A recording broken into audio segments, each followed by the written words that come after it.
BRS working president KTR మాట్లాడుతున్నారు. Live చూద్దాం. ఆక్రోశం వచ్చింది, తట్టుకోలేక పచ్చి అబద్ధాలు చెప్తా ఉన్నాడు. ఏమంటున్నాడు ఇవాళ ముఖ్యమంత్రి గారు?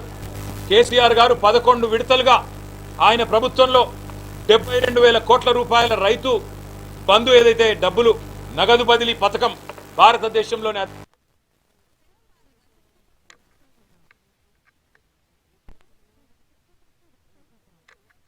72,000 కోట్లు దుర్వినియోగం జరిగింది, పక్కకు పోయినా ఏం చెప్తున్నారు.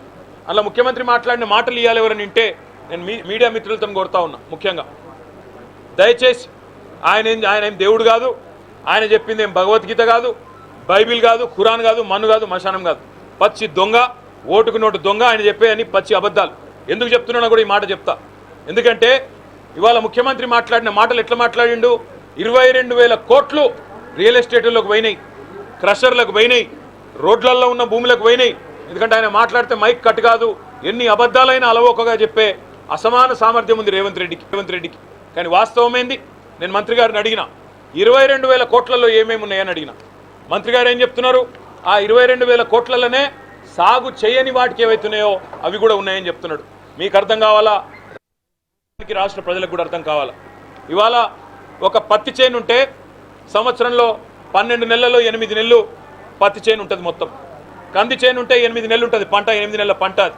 పత్తి అయినా కందైనా 8 నెలల పంట. ఇప్పుడు వీళ్ళ లెక్క ఎట్లుందంటే ఆ మిగతా 4 నెలలు రైతులు సహజంగా ఇడిచిపెడతారు. ఇంకో 4 నెలలకు ఏం చేస్తాం, కూరగాయల పంటను ఇంకోటో ఏం పెడతామని చెప్పి ఇడిచిపెడతారు. ఆ 4 నెలలను కూడా లెక్కలు తీసుకొని అది సాగు కాలేదు, అయినా 2వ విడత పైసలు ఇచ్చిండ్రు, 2వ విడత రైతు బంధు ఇచ్చిండ్రు.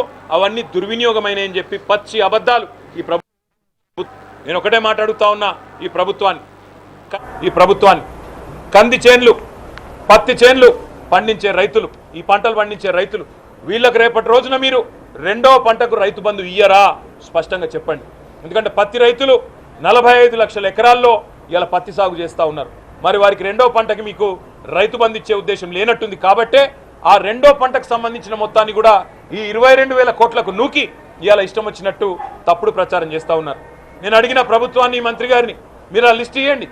క్రషర్లు అంటున్నారు, భూములల్లో రోడ్లలో పోయిన భూములు అంటున్నారు. ఆ లిస్ట్ ఇవ్వండి. ఇచ్చినట్టయితే శాసనసభ ముంగట పెట్టినట్టయితే మాకు కూడా తెలుస్తుంది, ప్రజలకు కూడా తెలుస్తుంది ఎక్కడ ఏ సర్వే నెంబర్లా ఏ భూమికి దుర్వినియోగం అయిందో తేలిపోతుందని అడిగినాం. కానీ మంత్రి గారు చాలా తెలివిగా ఏం చెప్తున్నారు? లేదు ఇది 2వ పంట పండించిన వాళ్ళ కూడా లిస్టు కూడా ఇళ్ళనే ఉంది, అన్ని కలిపే 22,000 కోట్లు అని చెప్తున్నాడు. నేను మళ్ళీ చెప్తున్నా, పత్తి రైతులు, కంది రైతులు రాష్ట్రంలో దయచేసి మోసపోకండి. ఆయన మాట్లాడే 22,000 కోట్లలో మీరు 2వ పంట ఏదైతే వేయలేదో దాని గురించే మాట్లాడుతూ ఉన్నారు. ఇవాళ ఎన్ని అబద్ధాలంటే ఆఖరికి తెలంగాణలోని రైతు ఆత్మహత్యల మీద కూడా అబద్ధాలు చెప్పే దుస్థితికి ఈ ప్రభుత్వం దిగజారింది. 2014లో మాకు ఆనాడు అధికారంలోకి వచ్చిన తర్వాత ఆ రోజు రైతు ఆత్మహత్యలు సంవత్సరానికి ఎన్సీఆర్బీ ప్రకారం, నేషనల్ క్రైమ్ రికార్డ్స్ బ్యూరో ప్రకారం 2014లో 1348 రైతు ఆత్మహత్యలు జరిగినాయి. 2015లో 1400, 16లో 645, 17లో 851, 18లో 908. అక్కడికి వెళ్ళి రైతు బంధు స్టార్ట్ అయింది. రైతు బంధు స్టార్ట్ అయినాక 2019లో 499, 2020లో 471, 2021లో 359, 22లో కేవలం 178. ఇది రైతు బంధు, రైతు బీమా ప్రభావం కాదా? ఇది పెరిగిన వ్యవసాయ విస్తరణ ఫలితం కాదా? ఇది అందుబాటులోకి వచ్చిన చెరువుల కింద వచ్చిన సాగు, అందుబాటులోకి వచ్చిన కాళేశ్వరం లాంటి ప్రాజెక్టుల వల్ల స్థిరీకరించబడ్డ సాగు కాదా? వ్యవసాయం కాదా? ఇది ప్రామాణికం కాదా? భారతదేశంలోనే హైయెస్ట్ పర్సెంటేజ్ ఆఫ్ రిడక్షన్ 11.1% ఉండే మేము అధికారంలోకి వచ్చినాడు రైతు ఆత్మహత్యల్లో తెలంగాణ యొక్క భాగస్వామ్యం. దాన్ని 1.57% తగ్గిస్తే దాన్ని కూడా చిన్నగా చేసి చూపే ఒక చిల్లర ప్రయత్నం ఈరోజు రేవంత్ రెడ్డి చేసిండు. దాంతోపాటు ఇంకా నికృష్టపు మాటలు.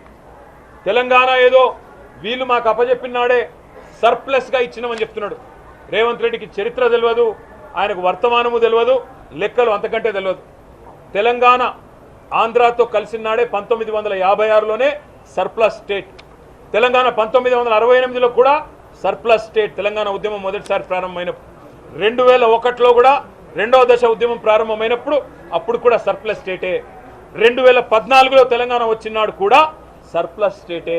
కొత్తగా నీ కాంగ్రెస్ పార్టీ పీకిందేమీ లేదు, ఇచ్చిందేమీ లేదు, మీ ప్రభుత్వాలు ఏదో ఊడబడిచింది కూడా ఏమీ లేదు. ఇంకా సిగ్గుమాలిన మాట, ఒక సంవత్సరంలో మేమేదో 20,000 కోట్లు ఇచ్చినామన్నాడు. ఆ 20,000 కోట్లు కూడా రుణమాఫీకి ఇయ్యలే. కేవలం ఇచ్చింది లెక్క కడితే 12,000 కోట్లు దాటదు. కానీ అదే మా ప్రభుత్వం గత 10 సంవత్సరాలుగా ఒకవైపు 28,000 కోట్ల రుణమాఫీ 2 దఫాలుగా, మరొక వైపు 73,000 కోట్ల రైతు బంధు, రెండు కలిపితే డైరెక్ట్గా రైతుల ఖాతాల్లో పడ్డ పైసలు లెక్క పెడితే 1,00,000 కోట్లు దాటింది. 10 ఏళ్లలో 1,00,000 కోట్లు దాటింది. ఇవాళ రైతు బంధు భారతదేశానికి ఆదర్శమైంది. PM కిసాన్గా పేరు మారింది. కాలియా ఒడిస్సాలో, కృషి బంధు బెంగాల్లో, ఇంకా చాలా రాష్ట్రాల్లో. మేము ఇవాళ ప్రభుత్వాన్ని ఒకటే అడుగుతున్నాం, రాష్ట్ర రైతాంగానికి కూడా విజ్ఞప్తి చేస్తున్నాం. వీళ్ళు ఈ సబ్ కమిటీ వేసిందే టైంపాస్. సబ్ కమిటీ వేసిందే రైతు బంధు ఎగ్గొట్టేందుకు, రైతు భరోసాలో కోత పెట్టేందుకు. నేను అడిగిన ఇయ్యాల ఉద్యోగస్తులకు నేను ఇయ్యా రైతు బంధు అని ఎలక్షన్ ముందెందుకు చెప్పలే? ఉద్యోగస్తులు వాళ్ళ తల్లిదండ్రి వ్యవసాయదారులు అయితే ఆ ఉద్యోగస్తుడు వ్యవసాయ కుటుంబం నుంచి వస్తే సాయంత్రం పూట ఉద్యోగం అయిన తర్వాత పోయి వ్యవసాయం చేయడా? మరి ఆయనకు భూమితో ఉన్న కనెక్షన్ ఎందుకు కట్ చేస్తున్నావు? ఆయనను రైతుకు ఎందుకు గుర్తిస్తలేవని అడిగినా సమాధానం చెప్పలేదు. అదేవిధంగా పాన్ కార్డు కింద పెడితే ఇవాళ దాదాపు 1,30,00,000 పాన్ కార్డులు ఉన్నాయి తెలంగాణలో. మరి వాళ్ళందరికీ కట్ అంటే ఇక మిగిలేదెవడు ఆలోచించమని కోరిన. ఐటీ అంటున్నావు, ఇవాళ పాపం ఇన్కమ్ ట్యాక్స్ కట్టేటోళ్ళల్లా రైతు బిడ్డలైన ఐటీ ఉద్యోగులు ఉన్నారు, జర్నలిస్టులు ఉన్నారు. మరి రేపటి రోజున ఐటీ కట్టేటోళ్ళందరికీ తీసేస్తా రైతు బంధు అంటే ఎవడు మిగులుతాడు? అందుకే నేను అడిగినా దానికి సమాధానం లేదు. ఎటు పెట్టి వీళ్ళ సిద్ధాంతం ఒకటే, ఎలక్షన్లకు ముందేమో అందరికీ అన్ని, ఇప్పుడు ఎలక్షన్లు అయిపోయినాయి కదా కొందరికే కొన్ని, అట్లా కటింగులు పెట్టి ఏదో రకంగా తప్పించుకోవాలన్న ఎజెండా తప్ప వీళ్లకు చిత్తశుద్ధి మాత్రం లేదు. ఇవాళ మేము అడిగినాం, ఆత్మహత్యల విషయంలో తప్పుడు మాటలు చెప్పినారు. అదేవిధంగా మన వానాకాలం రైతు బంధు ఎగ్గొట్టిండ్రు. ఎంత సిగ్గుమాలిన ప్రభుత్వం అంటే 700 కోట్లు బోనస్ ఇచ్చినాం అంటున్నారు. ఆ బోనస్ కూడా బోగస్ అని మేము చూపెట్టాం. ఈరోజు మేనిఫెస్టోలో పెట్టిందేమో దొడ్డువడ్లకు, ఇక్కడ చెప్తుందేమో సన్నాలకు అని చెప్పి సన్నాయి నొక్కులు నొక్కుతూ ఉన్నారు. అదేవిధంగా ఇలా మేము అడిగినాం, మీరు వానాకాలం రైతు బంధు ఎగ్గొట్టిండ్రు, మీరు అదేవిధంగా రైతు భరోసా అని పేరు మార్చిండ్రు తప్ప పైసలు మాత్రం పెరగలేదు.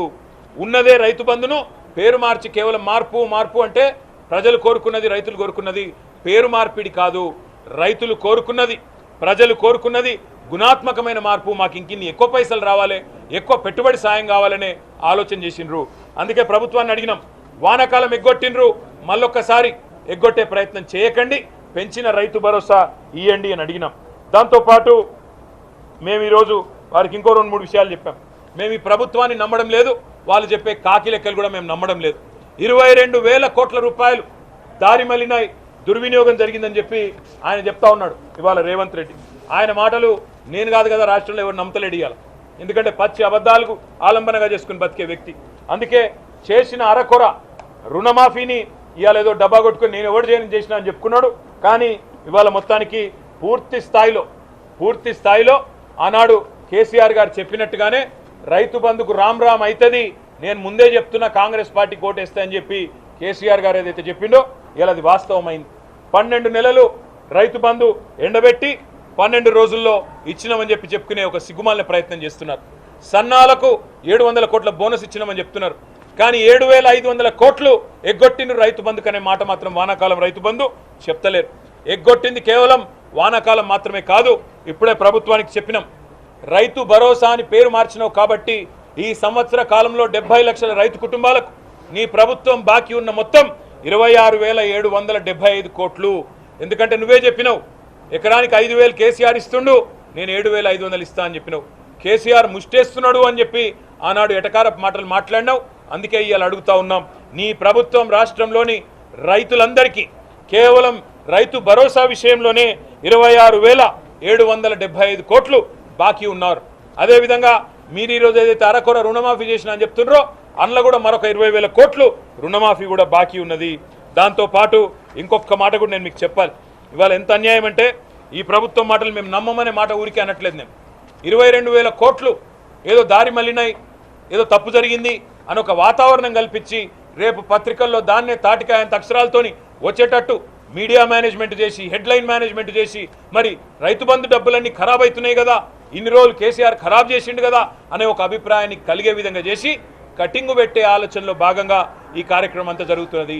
అందుకే రాష్ట్రంలోని ఉద్యోగులకి